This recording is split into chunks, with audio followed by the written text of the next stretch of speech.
Welcome to Lower the Bar with John and Joe. Remember to breathe. This is your Power Hour.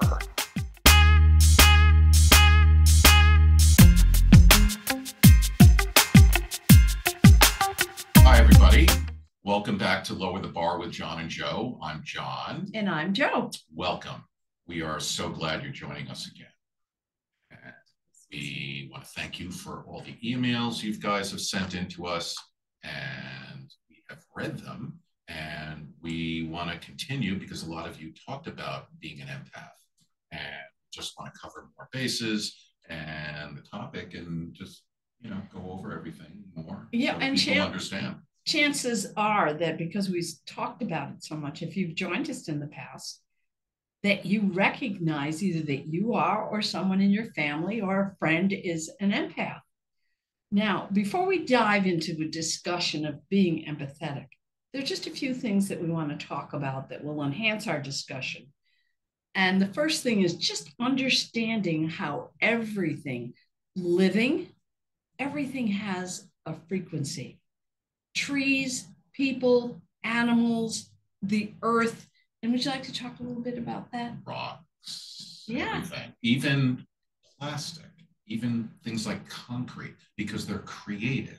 So there was an energy that went into the process of making whatever. So everything, now, the difference is some things vibrate much higher than others. So things like rocks, they vibrate at a much lower density. Mm-hmm. But they still... And the same with animals. Yes. They're much higher than we are, actually. Animals are higher than us? Yes. I didn't realize that. Yes. Wow. You ever notice a dog or a cat notices things before we do, or animals that are... I thought that was instinct. No. Animals that can sense someone having a heart attack. You hear these stories about that. Yes, they vibrate at a much higher frequency. Their smell, their hearing, all of that is amplified 100,000 times on many levels. So their senses are very acute. Yes. Awesome. Definitely. So everything vibrates. Okay. Everything has a signature. Even the earth? Yes. What does the earth vibrate at? What frequency? 7.83 hertz. What about megahertz. Humans? We also vibrate at 7.83 megahertz. That is the Schumann resonance, who was invented by Winfried Otto Schumann back in the early 50s, and came up with this measurement of reading the electromagnetic core of the earth. And it wasn't really quantified till the early 60s by science. Mm-hmm. But this measures the energy, the poles, the electromagnetic poles in the center of the earth. And we vibrate. Also, the sun is at the same frequency, but now it doesn't vibrate at 7.83. It vibrates at much higher levels. Why? 30, it's spiking to 50, 100. Is that because of the solar flares? Well, that influences the Schumann resonance. Also, like the moon influences electromagnetic energy, those forces, it's all impacting us. Because again, we're susceptible to these variables in these vibrations, and they impact us on certain levels, moods, women's menstrual cycles every month, all of those. Exactly. So all of those things play a part in this. And it really is helpful when we are conscious of that narrative and able to understand, because there's a lot of times crap happens that we have no idea what's going on. And a lot of it is outside of ourselves, influenced by energies, vibrations, tides, the full moon. Also by the fact that 90% of our body is water. Correct. So that's a big influence on it. Yes. Let me just ask you something. Do you think that men are affected mood-wise by full moons? Absolutely. I would we think all so vibrate. Too. I mean, we only hear about women because supposedly we're so moody. Well, I was just about to say women are a little bit more emotional and expressive in general, in their feelings. Men are sort of taught the antithesis of that, the opposite their lives. Exactly. That's been the narrative for millennia. Forever. Basically. Forever. The warrior. Don't be weak and show your the feeling. builder, the guide, the teacher. It's all keeping a lot of that in, but everything is changing, Joe. Uh-huh. Everything is changing. Yeah. Our consciousness is raising. The level of, again, the human resonance is rising, and that's a reflection of our consciousness. So 5D is here. We live in a 3D world, and this energy now is spiking to levels we've never seen before. So we just need to catch up. But the beauty of that narrative is we have access to this information, access to this energy that we can learn to integrate and then use it to our advantage.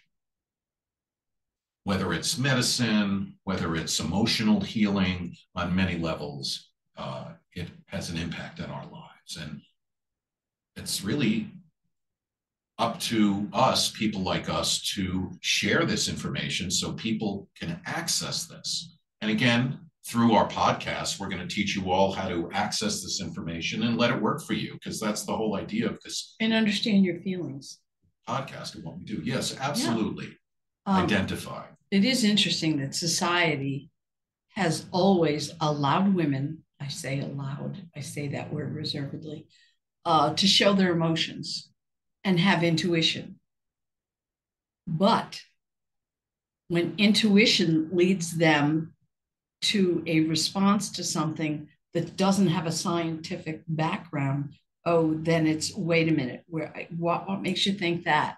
They aren't really encouraged to tap into their intuition. And not just women, nobody is. And that's a shame, because that's a very important part of messages from your guides to lead you in your life. You've got to listen to those. I hope we change that narrative. I know we will. I think it is changing. I really think it is. But I'm thinking about, and I don't know why this came to me just now, but thinking about equality with women and men, especially in the workplace, and how women aren't paid and compensated appropriately for what they do. When they're doing the same thing as another man. Well, yes. And not that, men are fully capable, but there's an incredible energy that women bring to the table that a lot of men don't have, in terms of insight, maybe guiding the company, making smart decisions, and whatever that is. And it's unfortunate that the male model, so to speak, for centuries never paid attention to that, never appreciated that input. I believe it's shifting now and changing. We're beginning to, but not enough has been done in that arena. Women are as powerful, if not more powerful, because not only are they in touch with their feminine, but they're getting in touch with their masculine and empowering themselves. And, things are changing in the workplace, but I really would like to see more change. I would too. I would like to see women, if they're not getting the validation that they need to give their comments and their feelings about where the direction the company is going to, validate each other, validate yourself, just begin to look inside yourself and become more self-confident that you have a lot to offer. You'd be surprised how people start listening to what you have to say. A lot of insight comes from how you say it, when you say it, and who you say it to. Because choice of words, tone, intention, all those matter. We're going to get into that. Yeah, we are. And that leads into empaths, because we're all susceptible to receiving this energy from other people or things, and learning to understand them, how to integrate, how to react appropriately. And I think it's really important that we begin to identify that so we can navigate our lives easier. And I think being an empath, it's a gift, but I think you have to look at it as a gift. And if you're, I don't mean to interrupt, but a lot of people don't see it. I know they don't. They're very afraid of this kind of stuff that goes on inside of them. They push it away. And so are their friends. Or it's, God, she cries at the drop of a hat. Yeah. Well, Right. And That's not healthy. no, it isn't healthy. And but sometimes people have to recognize they are an empath and they need to learn to have a certain amount of control over it, or how to block it, or how to walk away for a minute. They have to learn how to handle it because with that comes other gifts, being very intuitive, which is a wonderful guide for the rest of your life. And everybody has intuition, it's learning how to use it. And I know you and I are going to soon be going down to Albany to do a whole hour at I'm trying to think of the name of the place that we're doing it. It's all on intuition, the intuition circle at the Healthy Weight, is it called? The Healthy Weight Store, Honest Weight Store, sorry. Honest Weight Store, the first Thursday in September. We're holding a session down there, just talking about intuition the whole time. So it'll be very interesting. So first and foremost, you have to learn to set boundaries if you're an empath as to what behavior you will accept. And please know that you can do that. You have a right to set boundaries. And that may make other people uncomfortable. That's their problem. Be firm, be steadfast about setting them and sticking to them. Talk to your family, tell them what you need. Sometimes I need to come home from work and just go in my room for 30 minutes and be alone before I deal with the kids and all that. Say hello. If they know that, they'll respect that. I know I used to do that when I was a teacher. I would come home, say hello to everybody and say, I'm going to my room just for a few minutes. I'll be out. And they'd all be, oh, mom's in her room. You know, she's getting all relaxed and quiet. She's going to be more fun when she comes out. Was I always? Not always. But it really does.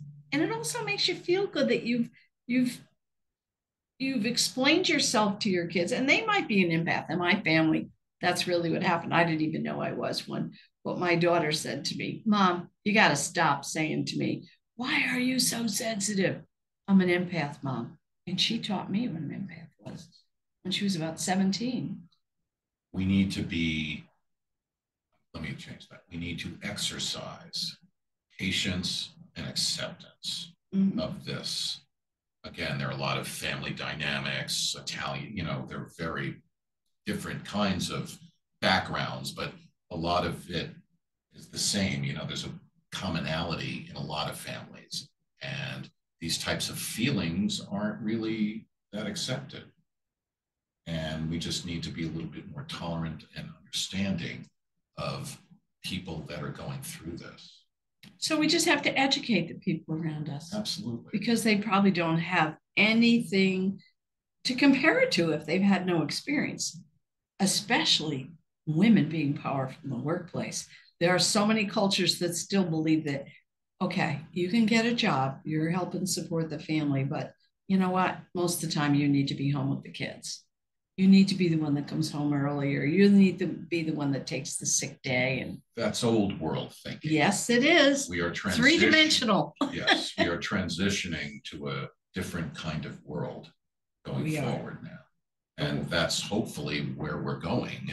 And what our job here is to bring that awareness so we don't live in a world like that anymore. Yeah. A world where fathers are more present with their children on a regular basis, because that's going to make for healthier adults. But you hit a really good word, Joe, and that's being present. I see and observe families that are together where the parents aren't present. And it's just... Dad's on his work phone. It's almost heartbreaking, to see that dynamic. I mean, I know personally, coming from a family that didn't know how to express or share love. And I think we need to do that more often. I think it's really important to express ourselves to our children, let them know they are loved unconditionally, and to be there for them, to support them. Because the children that are coming up today, that are being born and that are coming up today, are very special and deserve attention, love, unbiased benevolence. so they can lead us into the future, into a world that just creates love, acceptance, abundance. And just saying to them over and over again, the number one energy in the world, the positive energy, is love. I'm sure that's new for a lot of kids hearing that. What do you mean it's love? But that's what it is. It's love. And when you can have unconditional love, which is not easy to do, No. you definitely have compassion. You can have compassion, I think, without having total unconditional love, but not complete compassion. I didn't know what that was. I'll admit that. Growing up, I didn't know what gratitude was. I didn't really know what unconditional was. It wasn't until I was well in my life path. Me too. I never heard those words. No. But you didn't have to hear it to feel that, Joe, to understand what that really meant to be someone. And I'm not talking about like just being kind to someone. No, you're talking about no matter what you did, your mom loved you. Yes. Yeah, I did have that. I didn't know that. Right. I did. Not for my dad, but for my mom, I did. I felt it. Well on my way in my life path before I really felt that for me. So I understand a lot of us aren't exposed to that and don't really know that. And you got to teach yourself. You got to nurture yourself. Nurture the inner child. The inner child. Who is that inner child? Let's talk about that for a minute. That's a whole nother show. I just want to talk about it for a minute. Your inner child is that child in your heart, lives in your heart center before the mind became a messenger of often negativity. That little child is in there. It was born absolutely perfect, lovable, worthy, and unconditionally loved by higher power. That's you. And your child is in there. So when you want to go inward and meditate, go in and talk to that little one, because that little one is you. Yeah, but that's easier said than done. I know. We're going to do a show on how to do that. But I just want them to be aware that we all have an inner child, that perfect inner child. This is true. That innocence is never lost. We think it is through trauma, neglect.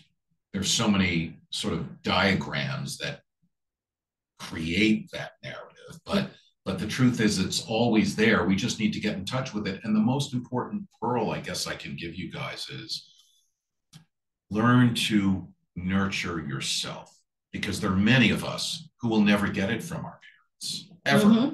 No matter how much they try or whatever, it'll just never land where we need it to. So we need to provide that for ourselves. We need to create that maternal and paternal energy for ourselves. We create that, not in the eyes of our parents. We create new parents inside for that child. So that child can grow, that child can flourish, and that child can express love and kindness and benevolence to others, as well as yourself. You're doing it to that child as the inner child before it ever experienced any trauma. So it's absolutely pure, perfect. And well, that's how you see yourself. You don't look at yourself as a teenager. You look at yourself as, a 3, 4, 5, 6-year-old. Or even younger. Or younger. Because some people have trauma. Most trauma happens before 5. You do enough with, regression and secession and addiction. I'm thinking of the child when it's first born. Yes. And there even are times that I have to go before that because they hear things in the womb, but most of the time I don't. Well, the brain is most powerful at that moment. Absolutely. It's growing, your ears are hearing, and it's processing information. And it can already begin to think putting in negative programs. Yes, absolutely. They don't want me. I hear them talking. But that doesn't happen very often.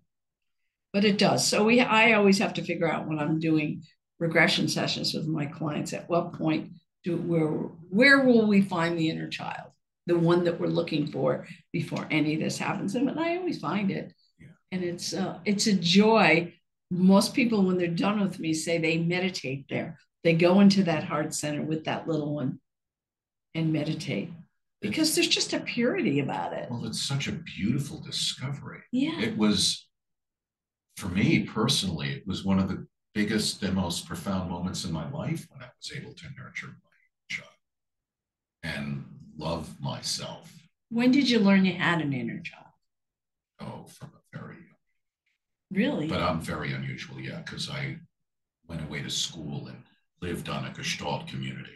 Okay, and they talked about the inner child? Yes, yes. Wow. So I was exposed to it at a young age, and I knew, but integrating that, understanding that, I did not. And it took me my entire life up until recently to really understand what that means, to love myself, to really appreciate who I am and why I'm here. And once I began to love myself, everything changed. Everything. Did you ever feel that being an empath, there was something wrong with you? Well, yeah.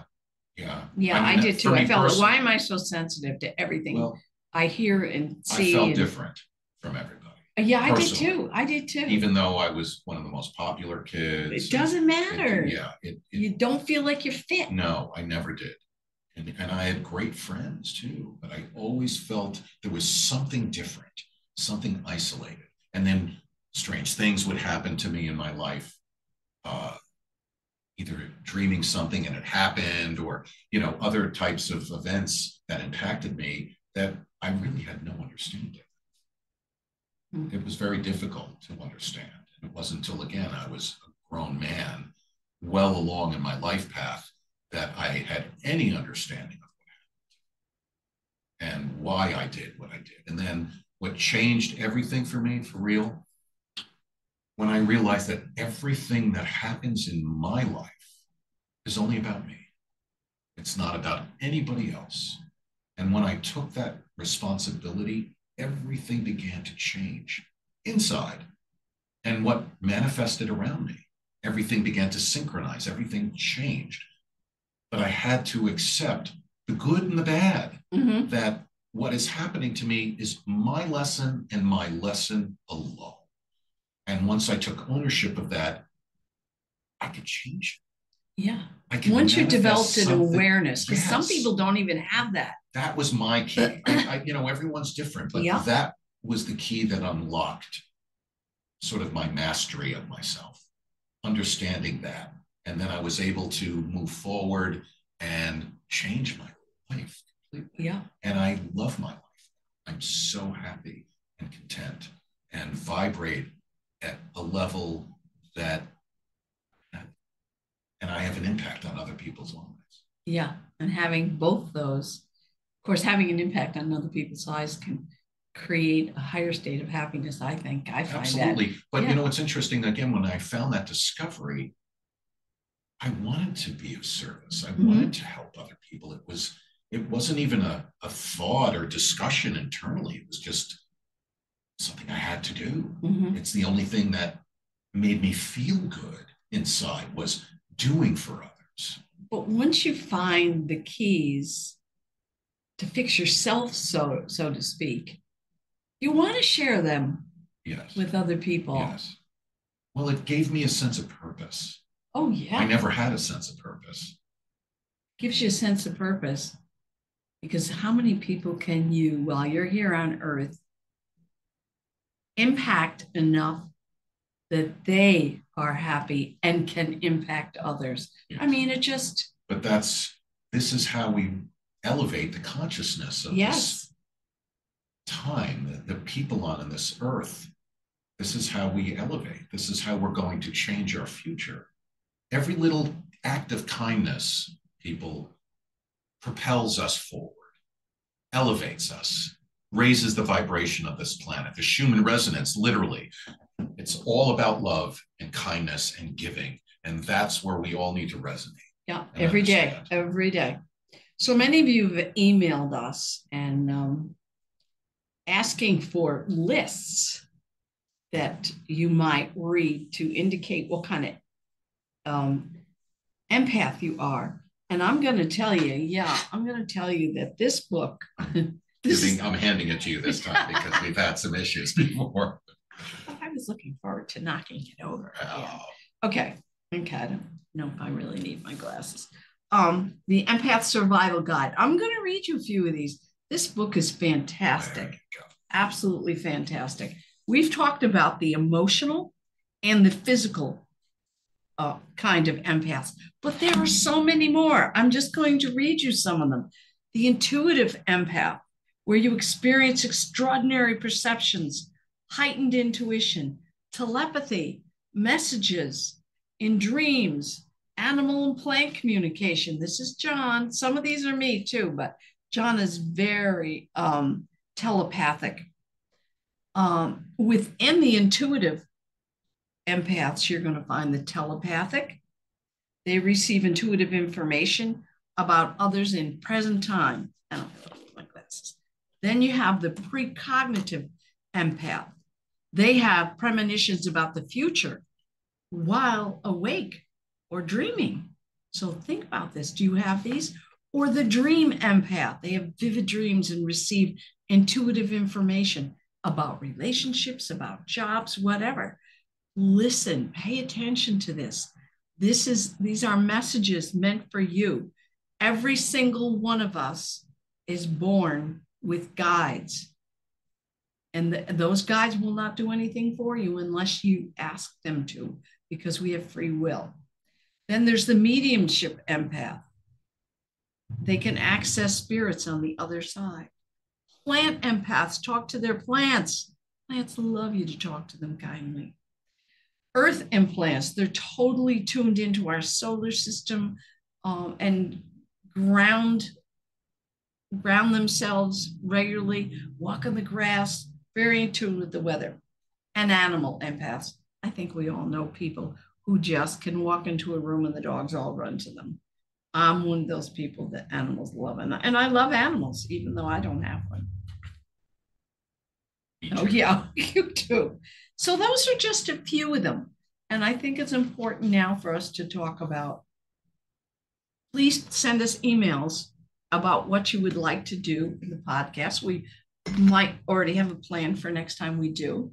We're going to talk about emotional resonance and setting boundaries. Yes. And also talking to our bodies and our cells. Oh. Because emotional resonance is connected to our cell memory. Yes. Very important. Yes. I do that every day to be healthy. I talk to my cells. I do too. CAL, cells are listening. But you really have to go into a semi-meditative state. Tell them that you know they're part of you, that you appreciate them, and then say, this is what I would like. No, you don't say this is what I'd like. You give them a directive. You tell them what to do. Okay. Not what you'd like them to do. You tell them what to do. All right. Over and over and over again. Repetition, repetition, repetition. Aren't they listening the first time? It takes, well, yeah, remember, every day. It's every like the do work it every you do day. with the subconscious. Yeah. 92% of our self is subconscious. Yes. So it takes that kind of repetition to leach into, to seep into that space to change. Yes, because otherwise the cells will just go along with the physical program and you'll be automatic pilot getting sick and you'll be, so you need to talk to them. Okay, so that's what we're going to do next. That's going to be a great session. Yes. So thank you very much for all your feedback. We appreciate it. We love it. We love doing this show. We really do. So we'll look forward to our 6th session on emotional resonance, setting boundaries, and talking to yourselves and our bodies. And well, to that's heal. our body. Yes. Giving directives. Yes. Very important. Yes. Very important. So we'll see you next time. Thank you for joining us. Awesome. We appreciate you spending the time with us. Yes. And hope to see you for podcast 6. Thank you for joining. We look forward to seeing you guys again. Thank you for the privilege of it. I'm Joe. This is John. See you next time.